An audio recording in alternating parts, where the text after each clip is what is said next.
Hello friends, मेरे digital classes में आप लोग का बहुत बहुत स्वागत करता हूं।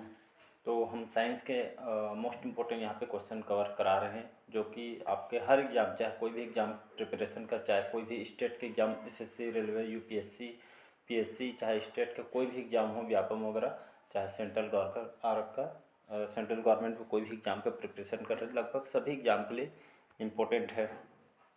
यहाँ से जितना भी मैं क्वेश्चन करा रहा हूँ, सारे जो क्वेश्चन हैं लूसेंट से क्वेश्चन लिया गया है और लगभग 90% जो क्वेश्चन आपको यहीं से उठ के आते हैं। बाकी और कहीं से आपको पढ़ना नहीं है। रेगुलर बने रहिएगा। रेगुलर आप पढ़ेंगे तो आपको कुछ ना कुछ यहाँ से बिल्कुल सीख के जाएंगे। साथ ही साथ पढ़ने के साथ साथ आप उसको रिवाइज भी कीजिए, ताकि आपको कंठस्थ याद हो सके।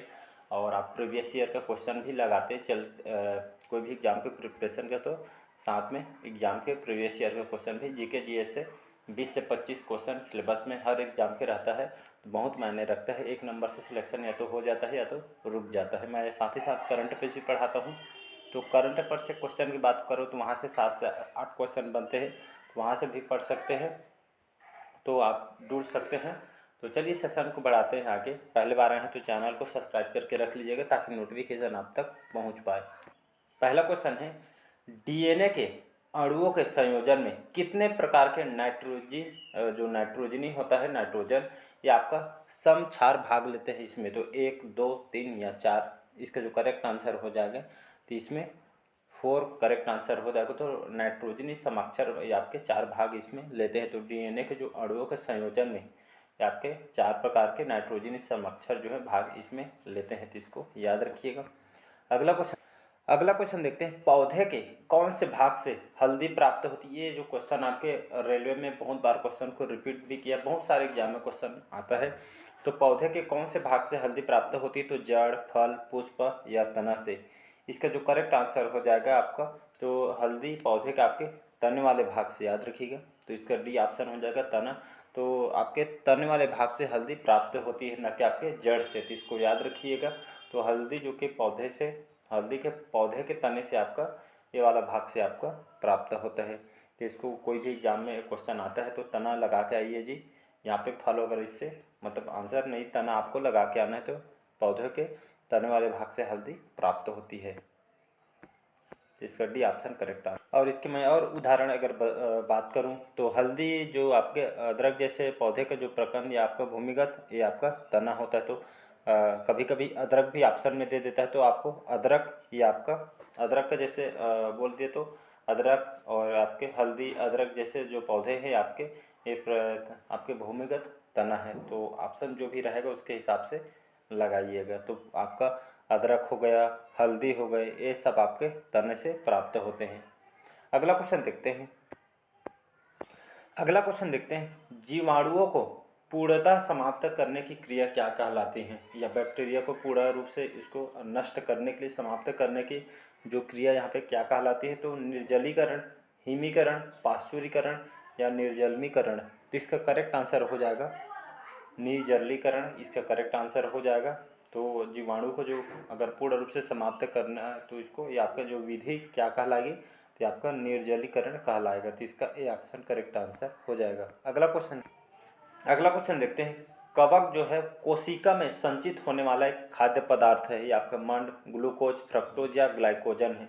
तो कवक आपका कोशिका में संचित होने वाला जो खाद्य पदार्थ है आपका ग्लाइकोजन कहलाता है। तो इसको याद रखिएगा, कवक कोशिका में संचित होने वाला जो खाद्य पदार्थ है आपका ग्लाइकोजन कहलाता है। कवक आपका विषमपोषी होता है, इसको याद रखिए। कई बार एग्जाम में क्वेश्चन पूछा है, कवक आपका क्या है? तो आपके विषमपोषी जीव है, जिसका अपने भोजन का जो निर्माण नहीं करते हैं। ये आपका खास करके कार्बन के अन्य स्रोत से अपना पोषण प्राप्त करते हैं। ये आपका खुद का जो भोजन का निर्माण आपका कवक नहीं करते हैं, इसको याद रखिएगा।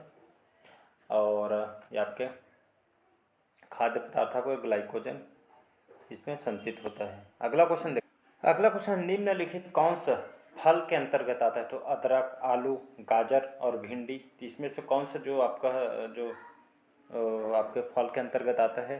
तो आपका जो भिंडी है आपके फल के अंतर्गत आ जाएगा। भिंडी आपका फल में आ जाएगा, बाकी अदरक, आलू, गाजर ये आपका नहीं आएगा फल के अंतर्गत। वो आपका जो जैसे गाजर, चुकंदर, मूली वगैरह ये जो आपके जड़ों के अंतर्गत आता है। बाकी जो भिंडी इसके अंतर्गत फल के अंतर्गत आएगा, तो इसको याद।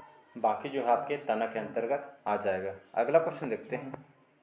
अगला क्वेश्चन देखते हैं यहाँ पे, निम्न में से कौन सा जो प्रक्रम है जो अंधकार के समय पादपों के साथ संबंध होते हैं? इसका करेक्ट आंसर हो जाए प्रकाश संश्लेषण और श्वसन, श्वसन वाष्पोत्सर्जन, वाष्पोत्सर्जन और चालन और श्वसन। तो इसका करेक्ट आंसर हो जाएगा डी ऑप्शन। तो आपका जो चालन और आपका जो श्वसन है आपके प्रक्रम अंधकार के समय पादपों के साथ आपके संबंध होते हैं। तो चालन और श्वसन इसका करेक्ट आंसर हो जाएगा। अगला क्वेश्चन देखते हैं, पौधे और आपका पेड़ जो होता है खाना अपना तैयार करने की जो प्रक्रिया क्या कहलाती है? कहने का मतलब है जो पौधे और जो पेड़ होते हैं अपना खाना जो स्वयं बनाती है, कैसे माध्यम से अपना खाना बनाती है? तो यही तैयार करने की विधि आपका क्या प्रक्रिया कहलाती है? तो कार्बोहाइड्रोलिसिस, मेटाबॉलिक सिंथेसिस या फोटो सेंसिटाइजेशन या आपका फोटोसिंथेसिस। इसका जो करेक्ट आंसर हो जाएगा जो यह प्रक्रिया आपका फोटोसिंथेसिस कहलाएगा। तो पौधे और पेड़ जो अपने जो खाना तैयार करने की जो प्रक्रिया या जो विधि है यहाँ पर क्या कहलाती है? फोटोसिंथेसिस कहलाती है। तो इसका डी ऑप्शन करेक्ट आंसर हो जाए। अगला क्वेश्चन है, ऑक्सीनोमीटर का प्रयोग कहाँ करते हैं? ऑक्सीनोमीटर का प्रयोग क्या होता है? तो प्रकाश संश्लेषण के जो दर होती है उसके नापने में इसका प्रयोग किया जाता है, या विद्युत दर नापने में, या आपके रसाकर्षण की दर नापने में, या आपके ऊर्जा ह्रास की दर नापने में। इसका जो करेक्ट आंसर हो जाएगा बी ऑप्शन हो जाएगा। तो विद्युत दर नापने में ऑक्सीनोमीटर का प्रयोग करते हैं। तो इसको याद रखिए ऑक्सीनोमीटर। तो विद्युत दर पल्स को याद रखिएगा, जो पल्स होता है तो पल्स को विद्युत दर को नापने के लिए पल्स ऑक्सीमीटर जो ऑक्सीमीटर के हिसाब से इसको टेस्ट किया जाता है। तो एक डिवाइस है पल्स चेक करने का, यही विद्युत दर मापने का ऑक्सीनोमीटर कहलाता है।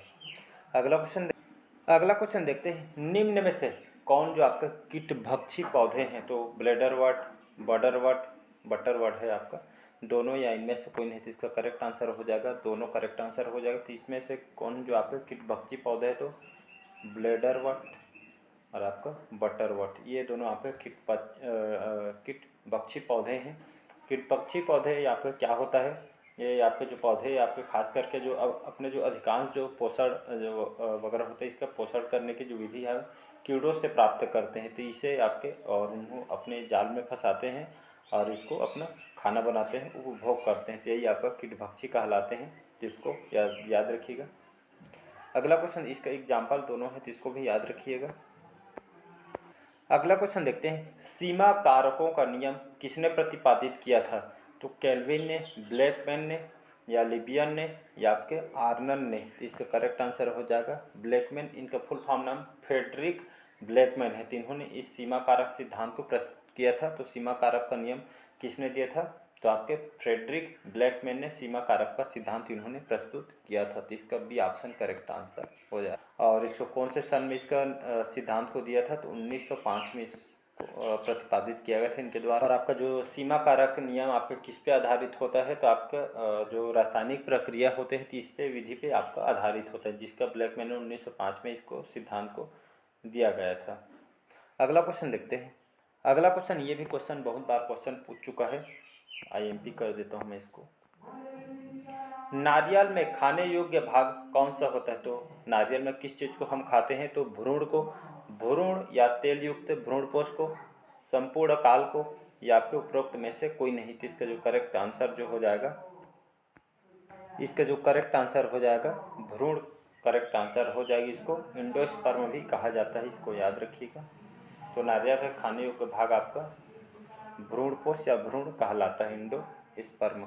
अगला क्वेश्चन देखते हैं, हमें जीवन देने वाली ऑक्सीजन जो आपके कहाँ से आती है? तो भूमि में अवशोषित कार्बोनेट से, या आपके जल से, या आपके धातुओं के ऑक्साइड से, या उपयुक्त में से सभी से। इसका करेक्ट आंसर हो जाएगा। तो हमें जीवन देने वाली जो ऑक्सीजन आपके कहाँ से आती है?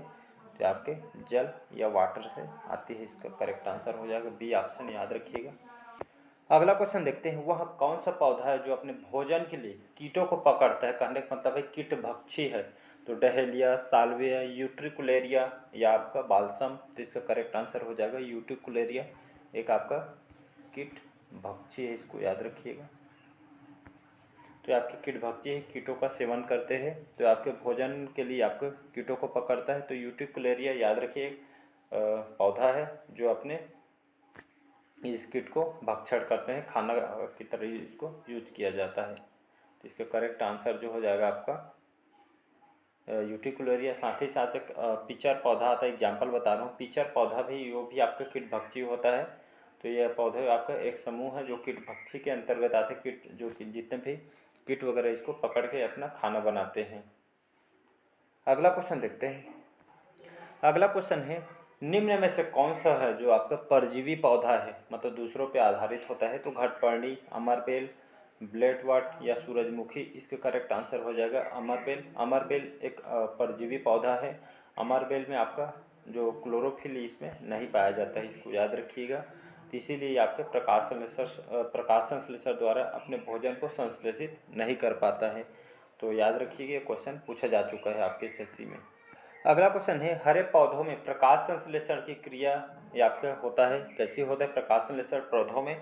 तो नाइट्रोजन लेना, ऑक्सीजन छोड़ना, कार्बन डाइऑक्साइड लेना और ऑक्सीजन छोड़ना, ऑक्सीजन लेना और कार्बन डाइऑक्साइड छोड़ना, या आपके ऑक्सीजन लेना और नाइट्रोजन छोड़ना। तो इसका करेक्ट आंसर हो जाएगा बी ऑप्शन।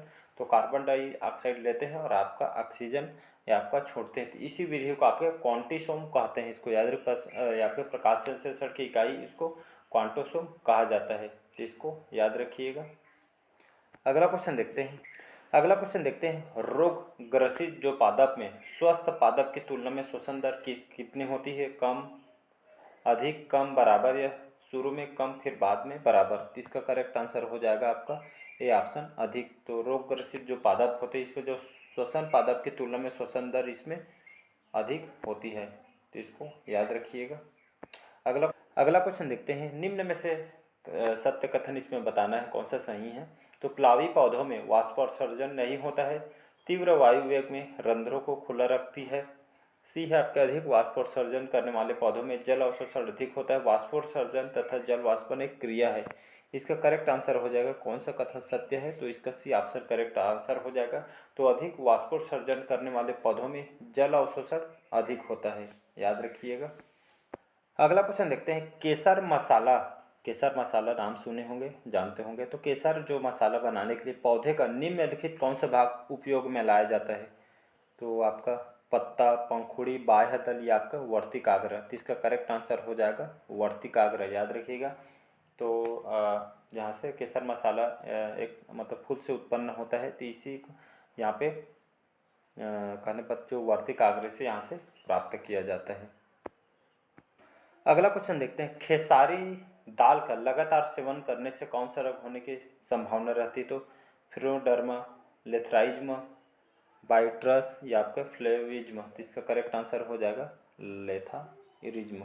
लेथाइरिज्म जो है आपका खेसारी दाल लगातार सेवन करने से ये रोग होता है। दाल का एक प्रकार है खेसारी दाल, तो इसके सेवन से आपका ये दुष्परिणाम देखने को मिलता है। ये तो लाभदायक है खेसारी दाल, लेकिन जो कुछ यहाँ पे खराब